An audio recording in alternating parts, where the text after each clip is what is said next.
Good morning everyone, my name is Arfa Nabeel और आज हम करने जा रहे हैं एक साम्राज्य की राजधानी के विजयनगर के कुछ इंपॉर्टेंट एमसीक्यूज जो बोर्ड पॉइंट ऑफ व्यू से बहुत इंपॉर्टेंट है। इस वीडियो में हमने मैक्सिमम सारे एमसीक्यूज कवर करे हैं और इसके जो लॉन्ग क्वेश्चन आंसर्स हैं वो हमने बहुत सिंपल लैंग्वेज में उसके आंसर्स लिखे हैं, वो दूसरी वीडियो में आपको मिलेंगे। तो सबसे पहले एमसीक्यू स्टार्ट करते हैं।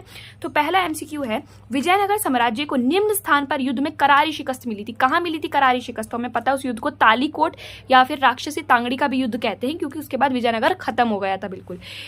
विरूपाक्ष मंदिर के मुख्य भाग के सामने बना मंडप का निर्माण किसने करवाया था? तो हमें पता है कि विरूपाक्ष मंदिर के सामने जो मंडप था उसका निर्माण कृष्णदेव राय ने करवाया था और सबसे प्रसिद्ध राजा भी यही थे विजयनगर के। मंदिरों में गोपुरम थे, वो क्या होते थे? तो खिड़कियां होती थी, क्या होता था? तो वो ऊंचे प्रवेश द्वार होते थे, गोपुरम जो होते थे, जो बहुत दूर से ही दिख जाते थे। विजयनगर के सभी राजकीय आदेशों पर कन्नड़ भाषा में क्या लिखा होता था, क्या अंकित होता था? तो इसका आंसर है आपका श्री विरूपाक्ष। मतलब हर राजकीय आदेश पे नीचे क्या लिखा होता था? श्री विरूपाक्ष लिखा होता था और कन्नड़ भाषा में, याद रखना है। विजयनगर की स्थानीय मातृ देवी कौन थी? याद रखना है आपको, पंपा देवी थी। विजयनगर के राजकीय केंद्र में स्थित मंदिर कौन सा था? आपको याद रखना है हजार राम मंदिर इसका आंसर है। उसके बाद अगला सवाल है,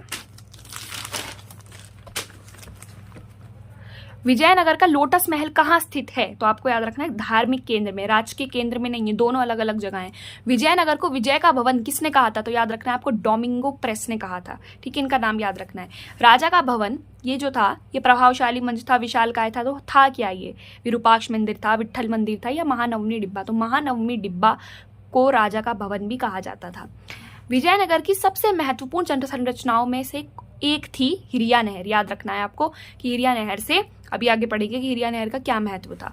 विजयनगर में कौन सी नदी जल का प्रमुख स्रोत थी? कौन सी नदी जो थी वो इस हिरिया नहर में पानी आता था उस नदी की वजह से, तो उसका नाम है तुंगभद्रा नदी जो था, उसी से विजयनगर की जल आवश्यकताएं पूरी होती थी। अमर नायक प्रणाली निम्न में से किस राज्य की महत्वपूर्ण राजनीतिक विशेषता थी? तो हमें पता है अमर नायक विजयनगर में पाए जाते थे, तो विजयनगर की। उसके बाद अगला सवाल है, कृष्णदेव राय ने अपनी मां के लिए कौन सा नगर बनवाया था? तो नगलपुरम नामक, क्या नाम था उसका? नगलपुरम। कमलपुरम कुछ और है, कमलपुरम जलाशय का नाम है, नगलपुरम जो है वो उपनगर का नाम है। हम्पी को राष्ट्रीय महत्व के स्थल के रूप में मान्यता कब मिली थी? तो इसका आंसर है 1976 में। उसके बाद, और इसमें आपको कॉलोनी मैकेंजी का नाम जरूर याद रखना है। विजयनगर शहर का एक महत्वपूर्ण जलाशय था कमलपुरम। विजयनगर की पुनः प्राप्ति के लिए किए गए सर्वेक्षणों में सबसे आरंभिक योगदान जो था वो किसका रहा था? तो आपको नाम याद रखना है इनका, जॉर्ज मिशेल का, ठीक है। विजयनगर का पहला राजवंश, हमें पता है विजयनगर का पहला राजवंश कौन सा था? संगम वंश। उसके बाद विजयनगर के शासक स्वयं को, बहुत इंपॉर्टेंट है, विजयनगर के शासक स्वयं को क्या कहलवाते थे? तो राय लगता था, जैसे कृष्णदेव राय, ठीक है। तो विजयनगर के शासक अपने आप को क्या कहलवाते थे? आपका राय कहलवाते थे।